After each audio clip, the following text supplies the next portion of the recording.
नमस्कार मेरे प्यारे साथियों, आप सभी का स्वागत है आपके अपने यूट्यूब चैनल पर।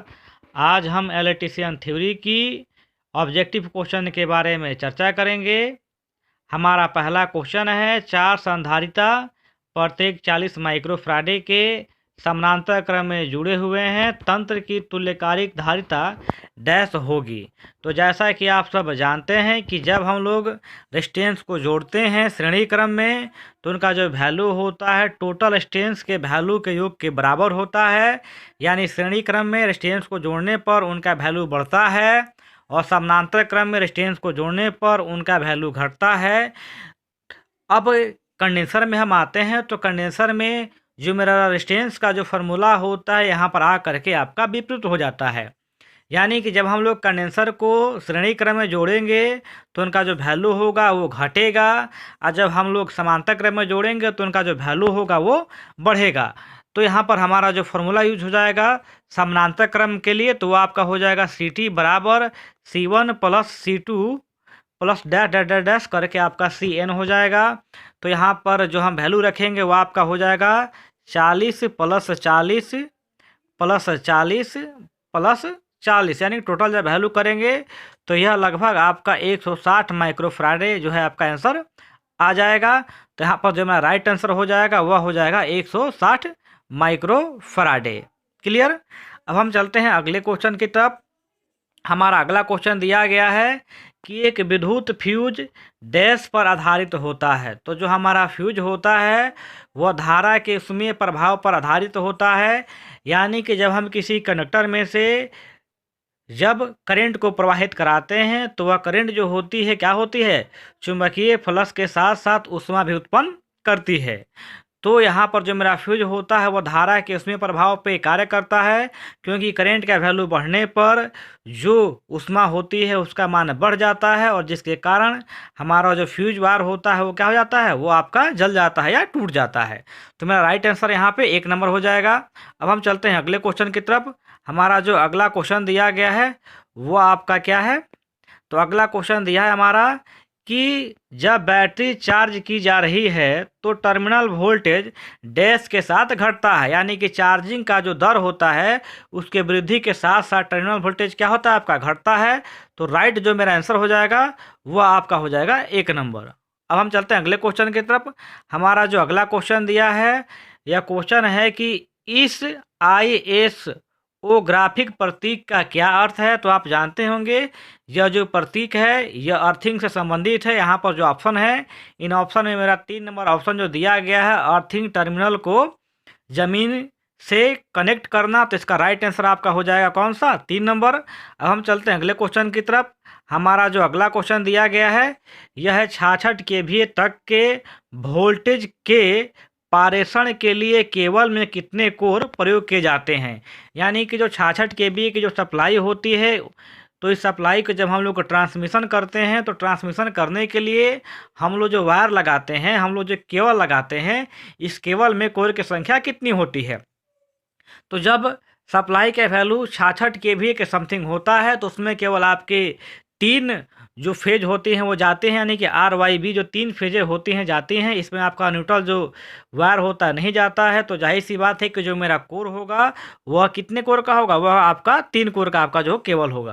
अब हम चलते हैं अगले क्वेश्चन की तरफ। अगला जो हमारा क्वेश्चन दिया गया यह क्वेश्चन है कि श्रेणी RLC परिपथ में प्रतिरोधक, इंडक्टर और संधारिता के वोल्टेज क्रमशः 5 वोल्ट, 2 वोल्ट और 2 वोल्ट हैं। कुल वोल्टेज ज्ञात कीजिए। तो इसमें जो आपका वोल्टेज का जो ऑप्शन दिया गया है, तो जो हमें वोल्टेज निकालना होगा तो जो रेजिस्टेंस का जो वैल्यू जो आपका वोल्टेज होगा वही पूरे के पूरे सर्किट का वोल्टेज होगा। तो मेरा जो रेजिस्टेंस का जो वोल्टेज है वो 5 वोल्ट है, तो पूरे सर्किट का वोल्टेज कितना होगा आपका, 5 वोल्ट ही होगा। तो मेरा यहाँ पर जो राइट आंसर होगा वो आपका हो जाएगा 5 वोल्ट। अब हम चलते हैं अगले क्वेश्चन की तरफ। हमारा जो अगला क्वेश्चन दिया गया है कि जब इलेक्ट्रोमैग्नेटिक क्षेत्र में इलेक्ट्रॉन गुजरते हैं तो इलेक्ट्रॉन डैश से दूर हो जाते हैं। तो जाहिर सी बात है कि जो मेरा इलेक्ट्रॉन होता है वह ऋणात्मक प्लेट पर होगा।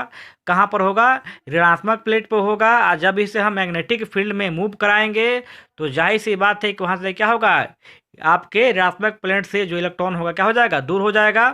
तो यहाँ पर मेरा जो राइट आंसर हो जाएगा वह हो जाएगा नेगेटिव प्लेट। अब हम चलते हैं अगले क्वेश्चन की तरफ। अगला जो हमारा क्वेश्चन दिया गया है यह है कि स्लिप रिंग को समानतः डैश से बनाया जाता है। तो जो हमारा जनरेटर होता है या अल्टरनेटर होता है उसमें सप्लाई को बाहर ले जाने के लिए हम लोग क्या लगाते हैं, स्लिप रिंग लगाते हैं। वह स्लिप रिंग जो होती है किसकी होती है, तो कापर की होती है। तो यहाँ पर राइट आंसर मेरा 3 नंबर हो जाएगा। अब हम चलते हैं अगले क्वेश्चन की तरफ। हमारा जो अगला क्वेश्चन है, आर्क वेल्डिंग प्रयोजन के लिए प्रयोग की जाने वाली डीसी जनरेटर का प्रयोग डैश में होता है। तो एक बात याद रखिएगा, जो मेरा डिफरेंशियल कंपाउंड जनरेटर होता है इसका उपयोग हम लोग क्या करते हैं, आर्क वेल्डिंग में करते हैं। क्योंकि डिफरेंशियल जनरेटर पर जब लोड बढ़ता है तो उसका जो वोल्टेज का मान होता है वो घट जाता है और करंट का मान क्या हो जाता है, बढ़ जाता है। तो आर्क वेल्डिंग में हम लोग डिफरेंशियल कंपाउंड जनरेटर का यूज करते हैं क्योंकि लोड बढ़ने पर वोल्टेज का मान घटता है और करंट का मान बढ़ता है। तो राइट आंसर मेरा यहाँ पर 3 नंबर हो जाएगा। अब हम चलते हैं अगले क्वेश्चन के लिए। अगला क्वेश्चन दिया है तर की गति डैश से प्रभावित होती है। तो एक बात याद रखिएगा, जो मेरा डीसी जनरेटर होता है, यहाँ पर आपका डीसी मोटर की चर्चा की गई है। तो जो मेरा डीसी मोटर होता है इसका जो स्पीड होता है, क्या होती है, इसकी जो स्पीड यानी कि जो गति होती है वह किसके समानुपाती होती है, तो वह समानुपाती होती है आपके मैग्नेटिक फ्लक्स के। तो यदि हम लोग इसमें आर्मेचर धारा और फील्ड फ्लक्स में क्या करेंगे, परिवर्तन करेंगे, तो जाहिर सी बात है उसकी गति क्या होगी, प्रभावित होगी। तो यहाँ पर जो मेरा राइट आंसर होगा वो कौन सा हो जाएगा, वह आपका हो जाएगा यहाँ पर आर्मेचर धारा और फील्ड फ्लक्स दोनों। क्लियर? तो यहाँ पर हम क्या करेंगे, हम यहाँ पर क्या करेंगे, आपके 4 ऑप्शन को हम लोग यहाँ पर राइट कर देंगे। अब हम चलते हैं अगले क्वेश्चन की तरफ। हमारा जो अगला क्वेश्चन है वो दिया गया है कि एक निश्चित सर्किट में कुल शक्ति 12 वाट है। सर्किट में श्रृंखला में 4 बराबर मूल्य प्रतिरोध होते हैं, तो प्रत्येक कितने के होंगे। तो यहाँ पर जो मेरा क्वेश्चन दिया है इसमें बता रहा है कितना, कि यहाँ पे आपके जो टोटल जो खर्च है पावर वो आपका 12 वाट है।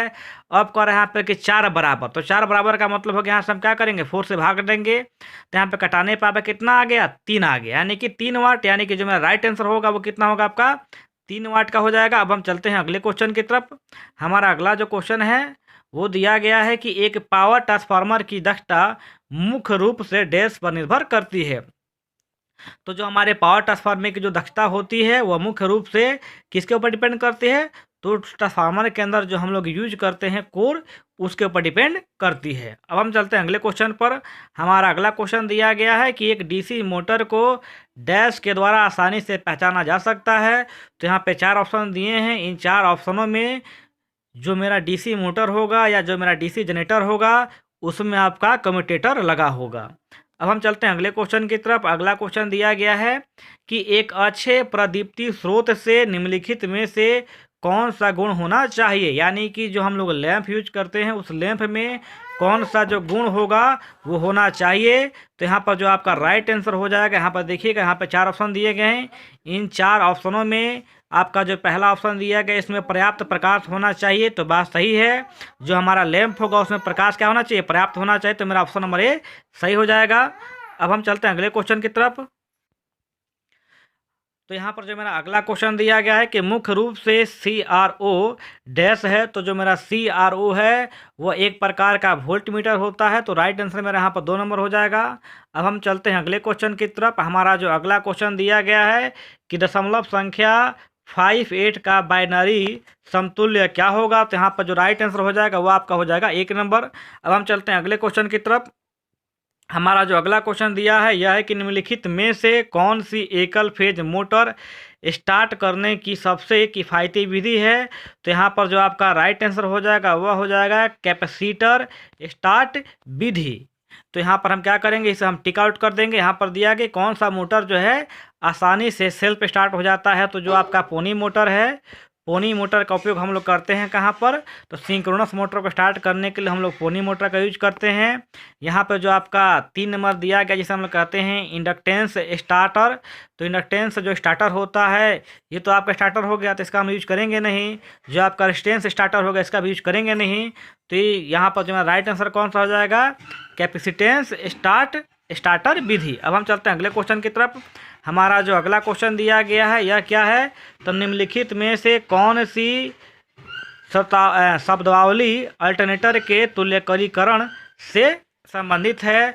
तो जब हम लोग दो जनरेटरों को या हम लोग ट्रांसफार्मर को या हम लोग अल्टरनेटर को क्या करते हैं, तुल्यकालिक करते हैं। तुल्यकालिक का मतलब होता है कि दो अल्टरनेटर या दो ट्रांसफार्मर को समानांतर क्रम में जोड़ करके क्या करना, कार्य में लेना। तो जब हम लोग दो अल्टरनेटर को क्या करते हैं, समानांतर क्रम में जोड़कर चलाएंगे, तो उसका जो राइट जो मेथड होना चाहिए वो क्या होना चाहिए कि दोनों अल्टरनेटर की फ्रीक्वेंसी समान होनी चाहिए, उनका फेज सीक्वेंस समान होना चाहिए, और दोनों अल्टरनेटरों का जो टर्मिनल वोल्टेज होना चाहिए क्या होना चाहिए, सेम होना चाहिए। तो यहाँ पर हम देखते हैं इसमें इसके जो ऑप्शन है, इन ऑप्शन में आपका जो पहला ऑप्शन है आर्मेचर प्रकार के दोनों अल्टरनेटर समान होना चाहिए, यह आपका आंसर होगा नहीं।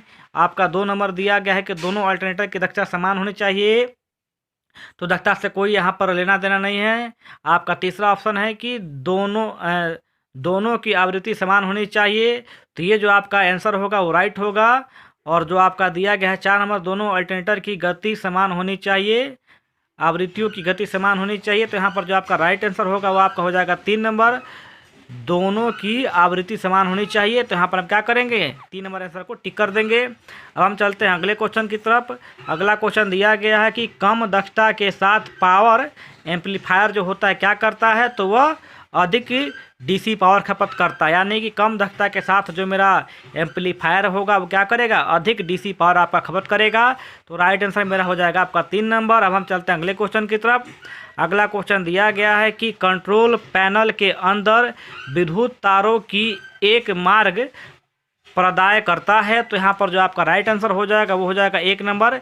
रेवे जो होता है क्या करता है, जो हमारे टर्मिनल जो हमारे पैनल होते हैं, पैनल में जो वायर होते हैं उन्हें क्या करते हैं हम लोग रेलवे के अंदर डाल देते हैं, और उसके बाद क्या करते हैं उसके ऊपर कवर एक होता है उसे हम लगा देते हैं।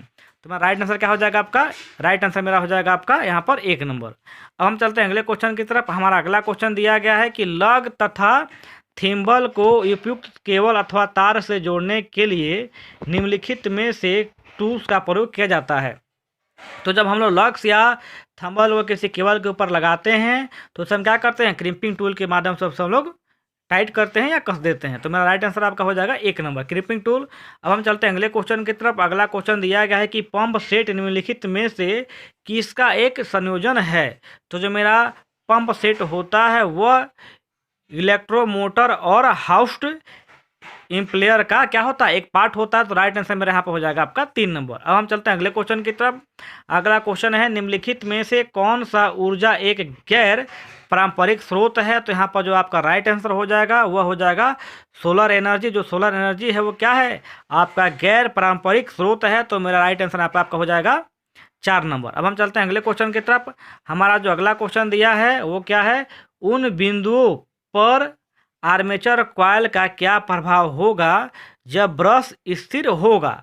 तो यहाँ पर जो ऑप्शन दिए गए हैं इन ऑप्शन में मेरा जो राइट आंसर है वो हो जाएगा आपका 3 नंबर। यानी कि जो मेरा शून्य जो मेरा ईएमएफ होगा वो क्या होगा, शून्य डूल करता है। तो मेरा राइट आंसर यहाँ पर आपका हो जाएगा 3 नंबर। अब हम चलते हैं अगले क्वेश्चन की तरफ। हमारा अगला क्वेश्चन है कि एक ओवरहेड लाइन का प्रयोग विद्युत शक्ति को डैश करने के लिए क्या क्या था, यूज किया जाता है।